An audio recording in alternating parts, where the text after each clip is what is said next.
Welcome to Not Milk Never Milk. Subscribe if you're lactose intolerant. You start by verifying compatibility.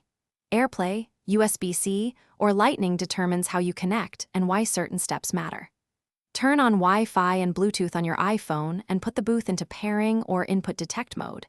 This ensures discovery and avoids connection loops.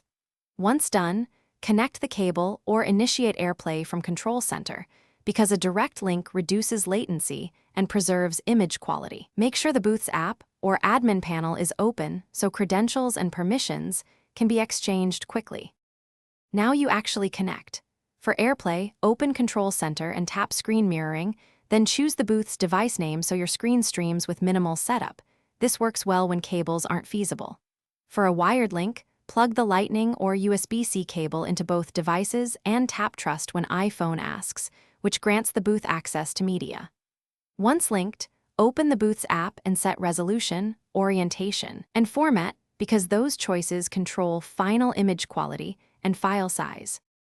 You finalize by taking a quick test shot and reviewing it on the booth screen and your iPhone. This confirms exposure, framing, and file transfer. Once satisfied, stop mirroring or safely eject the cable, close the booth app, and return to normal device settings to preserve battery life and free memory. If things go wrong, restart both devices, verify cables and firmware versions, and re-enter pairing mode. This resolves most handshake and driver issues because it clears temporary conflicts and forces a fresh connection. Thanks for watching. If this was helpful, leave a like and consider subscribing. See you next time.